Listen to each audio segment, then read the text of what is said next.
বাঙালি পোলাপানের গার্লফ্রেন্ডও তাদেরকে এত বেশি ডিসঅ্যাপয়েন্ট করে না যতটা নরওয়ের কোচ গতকাল রাতে পুরা বাংলাদেশের পোলাপানরে ডিসঅ্যাপয়েন্ট করছে। কারণ everyone was waiting for that Mbappe versus Haaland ultimate clash, কে হবে নেক্সট বেবি গোট, কে হবে বিশ্বের সেরা প্লেয়ার, এই জিনিসগুলো নিয়ে মানুষজন চিন্তা করতেছিল। গ্রুপ স্টেজে যখন ড্র হয়েছিল, যখন সবাই দেখছে যে ফ্রান্স আর নরওয়ে একই গ্রুপে পড়ছে, সবাই প্রচুর এক্সাইটেড ছিল যে এই জিনিসটা দেখা দরকার আমাদের, এই জিনিসটা। বাট আনফর্চুনেটলি ম্যাচের আগে কি হয়েছে, নরওয়ের কোচ 10টা চেঞ্জ করছে স্টার্টিং লাইন আপে, 10টা। তার মানে কালকে নরওয়ের বি টিম সে খেলানো শুরু করে দিয়েছিল, তা আবার ওয়ার্ল্ড কাপের এরকম একটা ক্রুশাল মোমেন্টে। এখন দেখেন এই জিনিসটাকে কি আমি সাপোর্ট করি নাকি না, এটা দিয়ে আসলে কোনো কিছু ম্যাটার করে না। আলটিমেটলি যেটা ম্যাটার করে সেটা হচ্ছে নরওয়ের কোচ আসলে কি চিন্তা করতেছিল। তারা কি আগেই হার মেনে গেছিল যে আমরা তো ফ্রান্সের সাথে জিতবই না, যার কারণে আমাদের মেইন যেসব প্লেয়ার আছে আমরা তাদেরকে খেলাবই না, ওডিগার্ড বলতেছে, ওডেগার্ড, সরলত, তারপর হচ্ছে হাল্যান্ড, এরকম প্লেয়ারগুলোকে সে বসাই দিছে।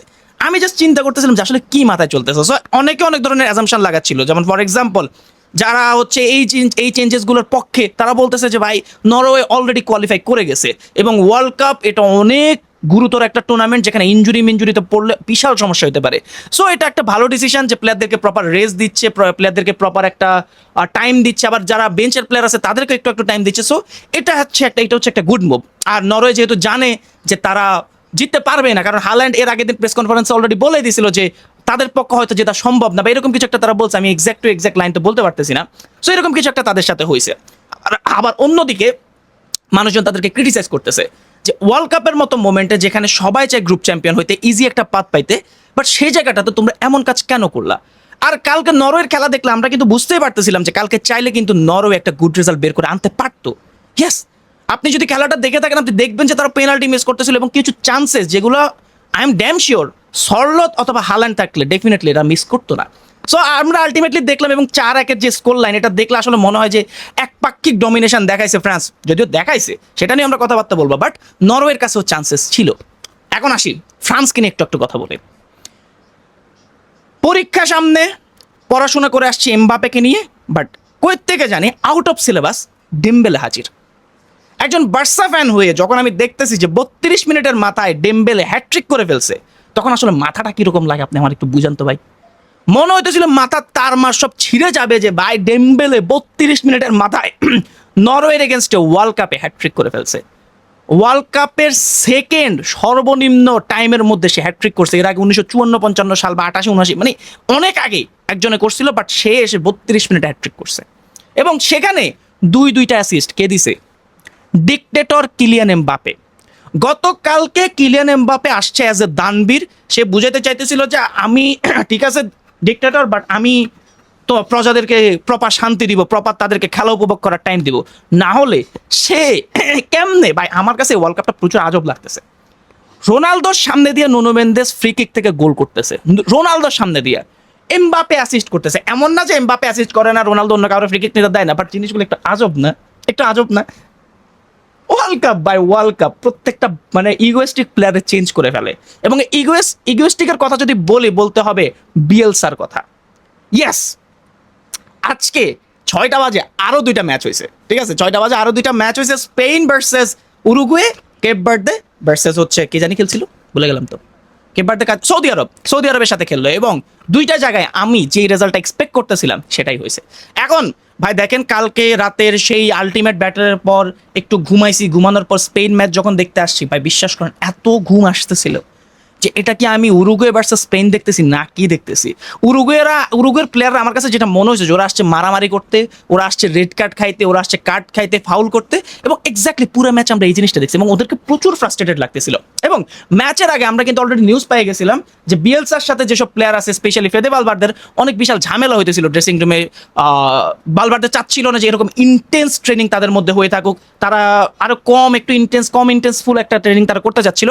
But Bielsa is a strict manager, সে বলছে যে না, আমি যেভাবে বলবো সেভাবে করতে হবে। এবং মাঠের মধ্যে আমরা কিন্তু দেখতেছিলাম সেসব ফ্রাস্ট্রেশনের কথা, যার কারণে প্রচুর ফ্রাস্ট্রেশন, এবং গোলকিপারের ভুলের কারণে একটা গোল পাইছে অ্যালেক্স বায়ানা, এবং সেই গোলটা পাওয়ার পর আর কোনো গোলের হদিস আমরা দেখি না ভাই।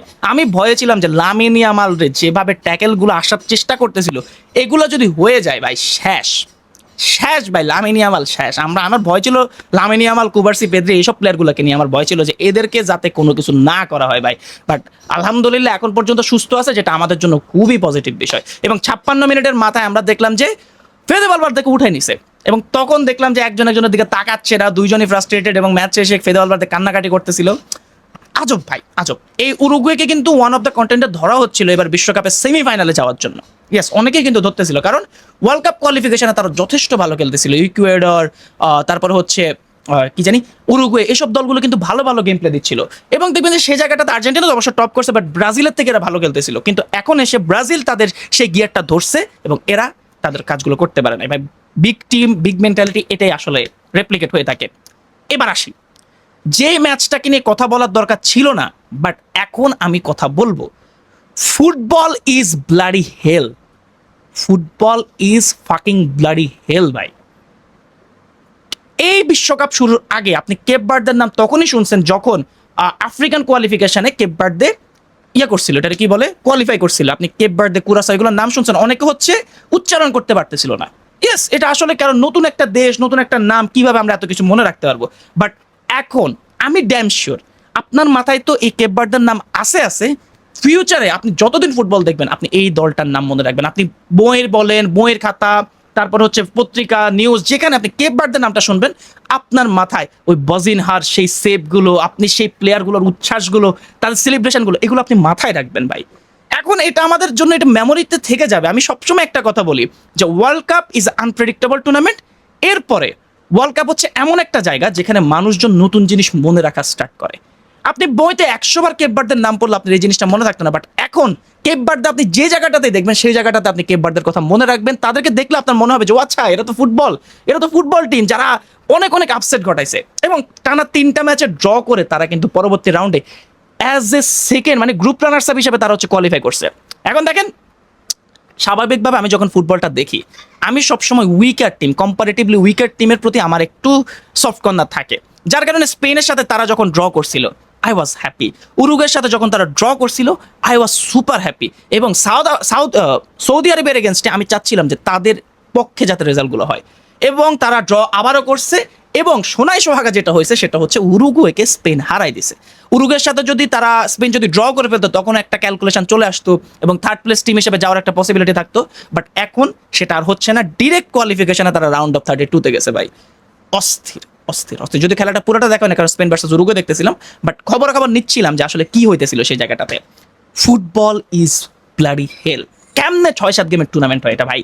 তাদের যে উচ্ছ্বাস, তাদের যে সেলিব্রেশন, এটা যদি আপনি একবার দেখে থাকেন আপনি বুঝবেন যে আসলে কি রকম ম্যাটার করে। বজিনের মা প্রথম ম্যাচ স্পেনের সাথে যখন খেলছে তখন তার মা আসতে পারে না, পরবর্তীতে তার মাকে নিয়ে আসা হয়েছে। ভাই বিশ্বকাপ এই জন্যই আসলে সুন্দর। কঙ্গোর মতো team, Curacao, Cape Verde, Haiti, এইসব দলগুলোকে আপনি মনে রাখবেন কেন? এই ফুটবল বিশ্বকাপের জন্য।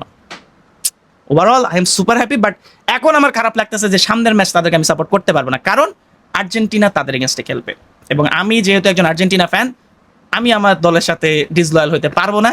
আমাকে আর্জেন্টিনাই সাপোর্ট করতে হবে। বাট আমি চাই কেপ ভার্দে যাতে চোখে চোখ রেখে খেলে ভাই, চোখে চোখ রেখে তারা যাতে তাদের আসল গেম প্লেটা দিতে পারে, আসলভাবে তারা খেলতে পারে, এবং এই দোয়াটা আসলে করি। এবং লাস্টের দিকে একটা কন্ট্রোভার্সি হয়েছে ইরানের অফসাইড নিয়ে, আমি ওই ম্যাচটা দেখি নাই, সো ওই কারণে এত বেশি বলতে পারতেছি না। বাট এই যে এটাই তো ইমোশন জিনিসটা, ফুটবলটাই তো ইমোশন, আসলে ফুটবল জিনিসটাই তো আসলে ইমোশন। সো ওভারঅল গতকালকে এবং আজকে মিলে যতগুলো ম্যাচ হয়েছে সবগুলো ম্যাচের মধ্যে আপনার পছন্দের ম্যাচ কোনটা সেটা কমেন্ট করে জানান, এবং আপনার কার খেলা সবচেয়ে বেশি ভালো লাগছে সেটা কমেন্ট করে জানান। ডিক্টেটর এমবাপে এখন দানবীর হয়ে গেছে সেটা নিয়ে আপনার কি মতামত সেটা কমেন্ট করে জানান, এবং পরবর্তী ভিডিও পর্যন্ত সবাই ভালো থাকবেন, সুস্থ থাকবেন। সবাইকে আসসালামু আলাইকুম। আরেকটা কথা, কালকে আর্জেন্টিনা যদি জিতে আমরা গিভওয়ে রেজাল্টটা দিয়ে দেবো ইনশাল্লাহ। সো থাকেন, দেখেন, যারা টপ ফ্যান আছেন, আমি চাই তো সবাইকে দিতে, বাট আলটিমেটলি তো আর হয়ে ওঠে না। বাট কালকে একজন উইনারকে আমরা সেই জার্সিটা গিফট করবো, এবং আপনার পছন্দের টিমের জার্সি ইনশাল্লাহ পাঠাবো। সো পরবর্তী ভিডিও পর্যন্ত সবাই ভালো থাকবেন, সুস্থ থাকবেন। সবাইকে আসসালামু আলাইকুম।